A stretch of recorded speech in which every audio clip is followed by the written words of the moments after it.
Itulah kenapa ketika ada orang meninggal, maka doa yang terbaik untuk mereka yang diajarkan oleh Rasulullah SAW adalah Allahumma gfir lahu wa'afihi wa'fu anhu. Ya Allah, ampuni, maafkan, ya. Berilah welas asih kepada orang yang sudah meninggal tersebut. Itulah yang paling dibutuhkan. Kalaulah saja kita menawarkan pilihan untuk orang yang sudah di liang lahat, di kuburan, untuk bangun kembali, pasti yang paling diinginkan adalah momentum Ramadan. Meski sehari saja, tapi kalau 1 hari Ramadan itu amalannya diterima, maka beruntunglah dia nanti di akhirat kelak. Semoga ya minimal dari serangkaian yang sudah kita effortkan, yang sudah kita upayakan, syukur-syukur semua hari dalam Ramadan tahun ini diterima oleh Allah Subhanahu wa taala. Jamaah rahimani wa rahimakumullah. Syariat Ramadan tidak lepas dari yang namanya bunyanul Islam ala khamsin, yakni rukun Islam yang bernama zakat.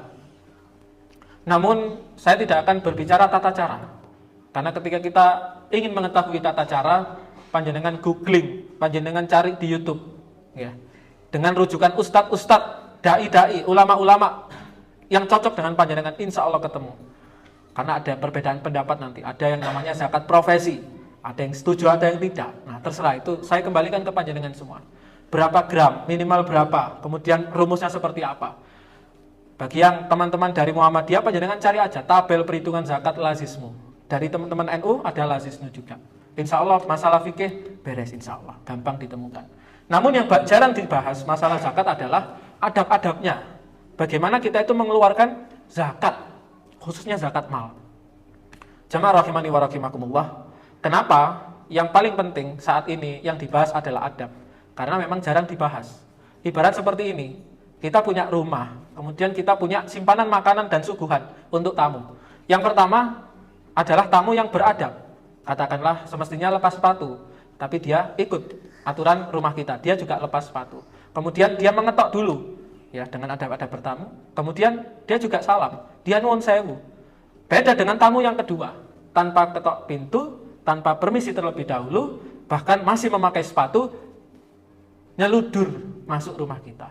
Tentulah ketika kita punya simpanan makanan dan suguhan, kita lebih bahagia ketika kita itu menyuguhi tamu yang ke-1, pasti. Begitulah Allah Subhanahu wa taala ketika kita itu beramal, termasuk menuntut ilmu, ada adabnya, ada kitabnya tersendiri untuk membahas tersebut. Begitu juga zakat. Para ulama membahas itu, tapi jarang disampaikan. Atau saya yang mungkin belum mendapatkan informasi dari asatid, ya, yang ada di Sidoarjo. Adapun landasan zakat dalam surat Al-Baqarah, Allah Subhanahu wa taala berfirman, wa aqimus sholata wa atus zakah. Dan kita tidak asing. Syariat sholat ya seringkali disandingkan dengan zakat. Itu artinya ya memang tidak beda jauh pentingnya sholat dengan zakat. Bahkan Abu Bakar radhiyallahu anhu pada masa kepemimpinan beliau, ada orang ya oknum muslim yang enggan membayar zakat. Kemudian beliau langsung menindak. Ya, karena itu pada saat itu kan memang belum ada pajak.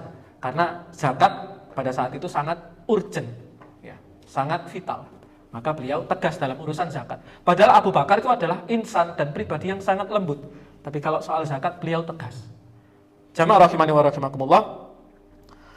Selain kita mengerti betapa pentingnya kita mengeluarkan zakat untuk ya tazkiyah, itu tujuan awalnya adalah tazkiyah, untuk mensucikan diri kita dari harta-harta yang syubhat, dari harta-harta yang kotor, dari harta-harta yang tidak diridhoi oleh Allah Subhanahu wa taala, dan menjadi tazkiyah, pensucian dari maksiat-maksiat yang telah kita lakukan.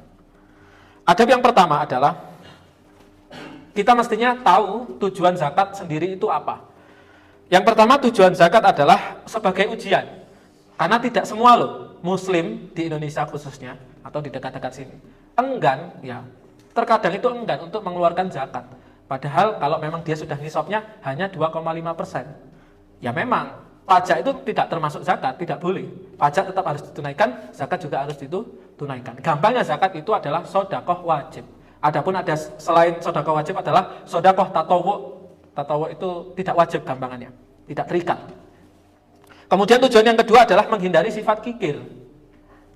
Karena kita tahu dalam Al-Quran dan hadis yang sahih seringkali perkara sifat kikir ini memang perbuatan yang tercela dan membinasakan. Yang ketiga tujuannya adalah kita mensyukuri. Itu tadi kan level terendah untuk menghindari sifat kikir. Tapi ada level yang tertinggi ketika kita zakat itu dalam rangka syukur. Wong yo 2,5% ya. Masa masih ditahan. Jamaah rahimani wa rahimakumullah. Adab kedua adalah merahasiakannya. Kalau memang bisa dirahasiakan. Tapi kalau memang pada kondisi tersebut akan ada fitnah niku napa nggih? Anggapan buruk, ada suudzon, ya, ada kemungkinan memunculkan perasaan prasangka-prasangka, maka sebaiknya kita tetap umumkan. Diumumkan pun kalau bisa ya, di sini ada baitul malnya. Ya, yang mengelola zakat ada nih, sudah dibuka ke jamaah para takmir, sampun. Pripun? Enggak ada masalah, ya, minimal ketika Ramadan. Tapi sudah diumumkan ya. Oke. Nah, itu cukup di apa istilahnya ya? Yang baitul mal kita sampaikan. Minimal kita gugur kewajiban kita. Nah, tapi untuk menjaga kewibawaan penerima sebaiknya ya ditutup-tutupi sebisa mungkin. Ya. Jamaah rahimani wa rahimakumullah. Yang ketiga, jangan merusak zakat dengan manna wa adha. Manna itu apa? Menyebut-nyebut pemberian. Misal, saya zakat mal itu sekian besar. Nah, itu tidak perlu. Kan tujuannya itu untuk tazkiyah. Kenapa harus menimbulkan dosa baru bernama riya? Ya. Kemudian apa itu adha? Menyakiti perasaan penerima. Ya apa ya? Contohnya itu katakanlah update status ya. Saya memberi orang bernama A. Ini loh yang menerima zakat saya. Nah, itu sebaiknya jangan dirusak ya zakat kita ya. Jamaah rahimani wa rahimakumullah. Nah, ini cukup penting ya. Ini derajatnya orang yang sudah ngaji tazkiyatun nafs. Apa itu? Yang keempat, menganggap kecil segala bentuk pemberian kepada orang lain. Kita kan sudah Ramadan ini, dan setelah Ramadan tiada yang kita inginkan selain amal-amal kita itu diterima. Dan ulama itu berkomentar, ulama berkata, tanda orang yang amalannya diterima adalah apa? Dia selalu menganggap amalannya itu sedikit, tidak usah kakean gaya, tidak usah dipamer-pamerkan nilainya. Pripun? Kemenyek ya, saya tidak bilang loh ya. Padahal itu kan wajib, ngapain dipamerkan? Ngoten lho maksudnya itu. Ya, yang kelima, menyedekahkan harta yang halal sebersih mungkin. Karena Allah Subhanahu wa taala berfirman dalam Al-Baqarah 267, "Wala tayammamul khabitha minhu tunfikun." Dan janganlah kita itu memilih yang buruk dari harta kita. Kita cari harta yang memang kita yakini paling bersih, kita ambil, kita keluarkan sebagai zakat. Namanya juga tuzaki.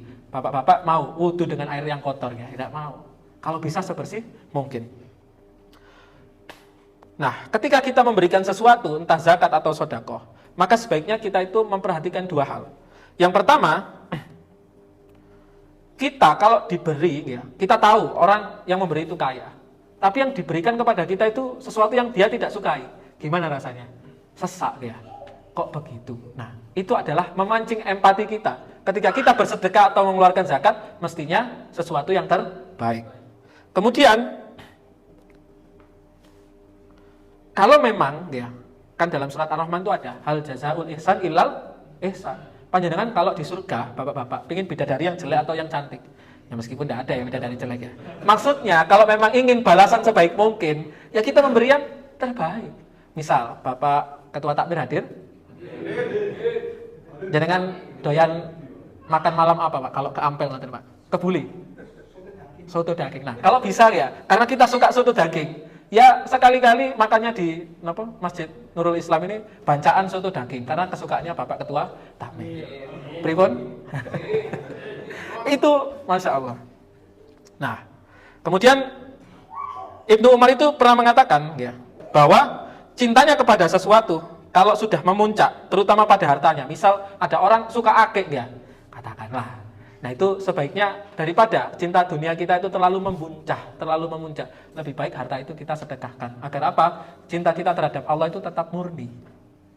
Ada Buya Hamka itu dalam biografinya dikisahkan, sukanya itu hampir setiap hari sholat taubat. Karena kenapa? Terlalu cinta sama istrinya. Bapak-bapak di Nurul Islam ini sepertinya begitu, terlalu cinta sama istrinya. Nah itu saking takutnya, cinta kepada istrinya melebihi cintanya pada Allah, Buya Hamka itu suka sholat taubat untuk mensucikan diri. Jamaah rahimani wa rahimakumullah. Yang keenam adalah Nah ini agak rumit ya, tapi mohon bersabar untuk menyimak. Mencari orang yang akan memanfaatkan zakatnya atau sedekahnya dengan baik dan benar. Nah, cirinya apa? Yang pertama, hendaknya orang itu yang menerima itu termasuk orang yang bertakwa dan yang paling berpaling dengan dunia. Katakanlah kalau misal kita punya baitul mal, kalau bisa diprioritaskan orang-orang solih yang memang duafa ya, duafa dan solih, itu kita prioritaskan. Kedua, yang paling berilmu, itu prioritas. Makanya kalau bisa ya, silakan didistribusikan ke pondok-pondok pesantren yang memang kekurangan bahan makanan atau kekurangan dana. Karena apa? Orang yang berilmu itu mereka punya izah. Untuk apa? Menahan untuk mengemis. Ya. Mereka itu menjaga kehormatannya. Katakanlah ya, mereka itu tidak pernah ngemis minta makanan untuk buka puasa. Tapi ya, jenengan buktikan, jenengan bawa apa makanan paling enak? Nasi padang katakan. Nasi padang yang kotak spesial itu kan gasnya 18.000. Pesan yang 30.000. Panjenengan kasihkan ke santri-santri tahfidz itu. Sok meneng ya, bukan main. Karena apa? Dia menahan dari meminta-minta. Tapi kita diisyaratkan, diinstruksikan dalam Al-Quran, kalau memberi mereka, memberi da'i, memberi ustadz ya, memberi ahli ilmu, memberi penghafal Quran, itu yang terbaik. Karena apa? Mereka itu tidak berani matok, tidak berani minta. Kita yang harus peka. Jamaah rahimani wa rahimakumullah. Ketika hendaknya orang yang sadar melihat bahwa kenikmatan itu hanya berasal dari Allah. Ya. Pokoknya ya, sealim mungkin lah orang yang kita beri zakat. Misal, zakat kita terkumpul 200. Ya. Ada masyarakat yang sudah kita target 300. Ya cari 200 yang paling berilmu. Nah, ada juga fadilah. Nah, ini bagi yang tidak menyampaikan zakatnya ke Baitul Mal. Karena tidak harus di Baitul Mal. Boleh juga kalau misal kita punya kerabat, saudara, sepupu, tante, kakak adik kandung ya. Kok berhak menerima zakat, maka itu prioritas. Agar apa? Agar kita memudahkan dalam berdakwah. Ya. Jamaah rahimani wa rahimakumullah, itulah yang bisa kami sampaikan. Semoga bermanfaat, khususnya untuk saya sendiri yang lebih membutuhkan nasihat. Nasrul minallah wa fathun qarib. Assalamualaikum warahmatullahi wabarakatuh.